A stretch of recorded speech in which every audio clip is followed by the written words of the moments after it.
Welcome to the Deep Dive. Today we're taking a journey back in time. We're opening up some really fascinating excerpts from a text analyzing the Old Testament book of Hosea. It's quite an ancient warning, specifically from Hosea chapter 4, verse 13.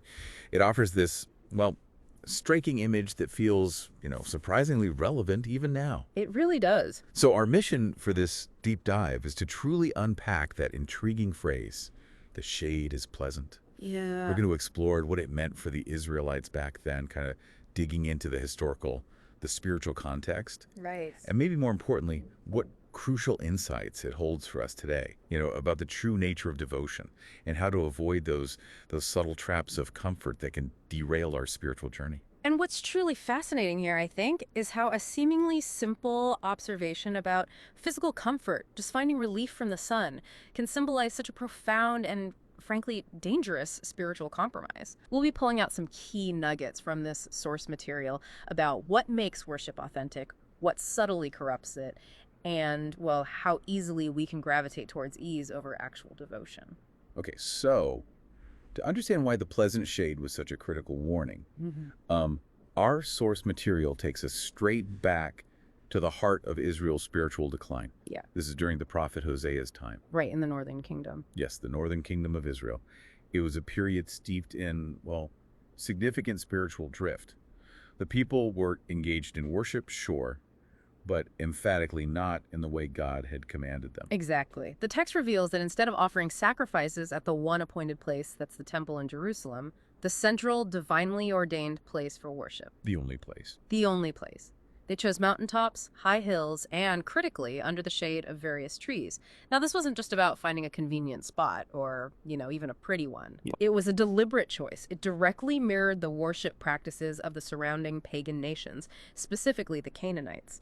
These high places, they were notorious centers for fertility cults and idolatry. So it sounds like this was far more than just a geographical or logistical choice, then. Oh, absolutely. It reflected a really deep, insidious compromise. No. They weren't simply finding an alternative location. They were adopting pagan locations, pagan methods, and, in many cases, sacrificing to foreign idols, too. Mm-hmm. It was a direct defiance of their covenant with the God of Abraham, Isaac, and Jacob, turning away from the exclusivity of their worship. Right. And this brings up an important question that the source really zeroes in on. Why were these spots so incredibly appealing? Yeah, what was the draw? Well, the text highlights that these chosen worship sites provided, as it says, pleasant shade for the worshipers. You have to imagine the blazing sun, the oppressive heat of the ancient Near East. Tent. These leafy canopies offered a welcome respite, creating an inviting, comfortable environment for their celebrations, their rituals. It was about physical relief and, a nice atmosphere for enjoyment. And it wasn't just physical comfort, was it? The source describes how under these leafy canopies they could, eat, drink, and dance during their sacrificial rituals. Yeah, it paints quite a picture. It really does. It sounds quite festive, almost like a party. And the text emphasizes that this kind of pleasure, this personal satisfaction taking center stage, was incredibly common in pagan worship. Very common. The deities were often approached with offerings designed to appease them for personal gain or simply to, engage in revelry. So if we connect this to the bigger picture, it stands in such stark contrast to God's prescribed worship, the stuff laid out in the Torah. Absolutely. In God's temple, worship was meant to be solemn, reverent, meticulously centered on his holiness. Very different vibe. Totally different. Sacrifices, for instance, they weren't festive meals. They were serious acts of substitution for the sinner's guilt. They emphasized the gravity of sin and the profound need for atonement. Right. And think about the Holy of Holies, that sacred inner sanctuary where God's presence was believed to reside, accessible only once a year by the high priest and only after rigorous purification. Wow. That alone tells you the reverence the sobriety expected. Worship was explicitly not designed to entertain or gratify the worshiper's senses or desires.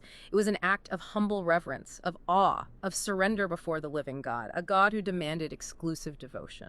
And the Israelites were just abandoning this profound theological framework for something that simply felt good. Precisely. Which leads us to where it gets maybe uncomfortably relevant for us. Yeah, here's where it gets really interesting. The source material argues that by choosing these shaded hilltops over God's appointed sacred place and method, the Israelites revealed the true rotten core of their worship. It had become fundamentally self-centered. Exactly. It wasn't about God anymore. Not at all. Instead of approaching God on his terms, as he had clearly stipulated, they were seeking comfort, ease, immediate personal benefit. The focus had subtly but decisively shifted from the Lord to the worshipers themselves. It became about what they could enjoy, what they could gain, what they desired from the deities they served, whether those were pagan gods or even a distorted version of their own god. So it wasn't just a physical preference. No, it was a spiritual preference for themselves over God's commands. And this is why Hosea, as our source highlights, called them out so vehemently. Right.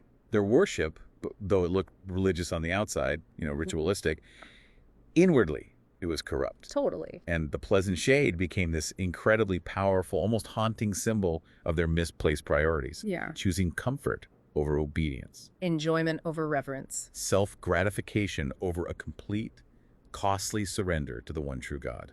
It's insidious because it felt good, didn't it? So they didn't question the spiritual decay it masked. Exactly. It's the danger of comfort disguising compromise. So, okay, what does this all mean for us today? The source makes a really direct, almost jarring leap from this ancient observation to a clear mirror for the modern believer. Yeah, it does. It asks us point blank, is the shade as pleasant still a warning for Christians in the 21st century? Yeah. Because, let's be honest, the human heart hasn't changed that much. No, it hasn't. And it raises deeply uncomfortable but absolutely necessary questions for us to examine the very foundations of our own worship. Like what? Well, for example, let's break it down. First, where do we worship God? Do we choose a church or maybe a spiritual gathering primarily because it's convenient, easy to get to, perhaps valuing its accessible location over, say, deeply held theological convictions, or maybe a challenging message that might actually make us grow? It's so easy to pick the closest one or the one with the best parking, right? Guilty as charged sometimes, yeah. Okay, Second, why do we gather? Do we consciously or maybe subconsciously look for a place that feels more like a concert hall? Dazzling lights, perfectly curated atmosphere. The whole production. Or maybe like a social club, gourmet coffee, comfy seating, maybe a fantastic children's program? Do we gravitate towards those elements while perhaps subtly avoiding places where the preaching of God's word might actually, convict us of sin, challenge our comfort, call us to a deeper level of commitment? It's like picking a gym based solely on its smoothie bar and comfy lounge, not the one with the trainers who will truly push you. That's a good analogy. Okay, and third, what is our focus when we are there, when we gather? Do we primarily go to meet friends, expand our social network, or just be entertained and have an emotionally uplifting experience? Or is our deeper driving motivation to actually encounter the living God, to give him the glory, do his name, and to be shaped, refined, and sometimes uncomfortably challenged by his word? The pleasant shade today can be any number of things: convenience, entertainment, social connection, emotional high that subtly, almost imperceptibly, shifts our focus from God to ourselves. That's a powerful challenge, isn't it? It really forces us to scrutinize whether our worship is genuinely about God or if it has slowly, subtly become about us. Yeah. Especially now, in an age where pleasant shade can manifest in so many attractive forms: physical comfort, emotional highs, social validation, even intellectual stimulation, without any real spiritual demand. Right. The source really makes you wonder, are we creating spaces for God or just for our own ease? Which leads us to a crucial question the source powerfully addresses. What is the true cost of worship? Yes. The text emphasizes that in the Old Testament, true worship always cost something. It wasn't free. Right. It might have been an animal, a grain offering, or the significant surrender of time and energy to journey to the temple, sometimes for days, leaving homes and livelihoods. It required a tangible sacrifice. It wasn't about what was easy or pleasant. Not at all. It was about what was required. And the text clearly states that in the New Testament, true worship still costs something, even though the currency has changed. Right? Yeah. Exactly. It points directly to Paul's urging in Romans 12:1 to present our bodies as a living sacrifice, holy and pleasing to God.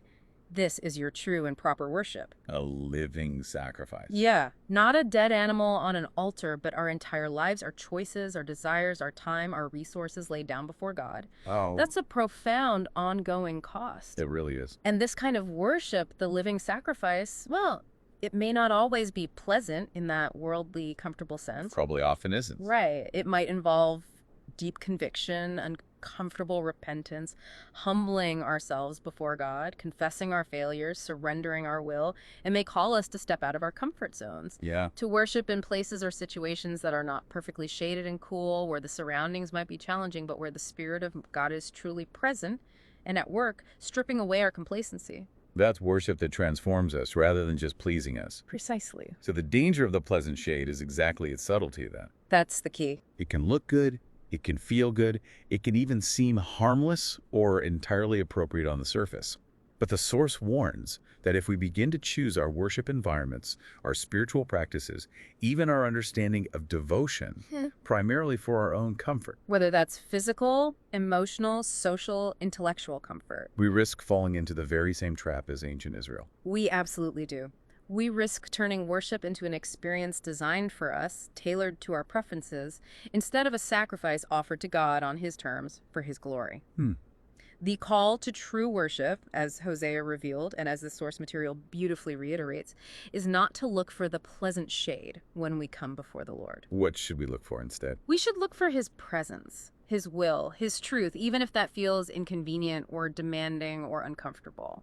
So what does this all mean for you, our listener? What's the takeaway? Well, I think it means we shouldn't let comfort, convenience, or personal enjoyment dictate the fundamental nature of our worship or spiritual lives. Instead, we're called to surrender ourselves completely to the living and mighty God, even if that means standing under an unpleasant shade, embracing discomfort for the sake of deeper devotion. It's a powerful contrast. It is, because it is better, as the source concludes with this really strong image, to be in the blazing, refining presence of God's holiness. Even if it feels like fire. Even if it feels like a purifying fire, yes.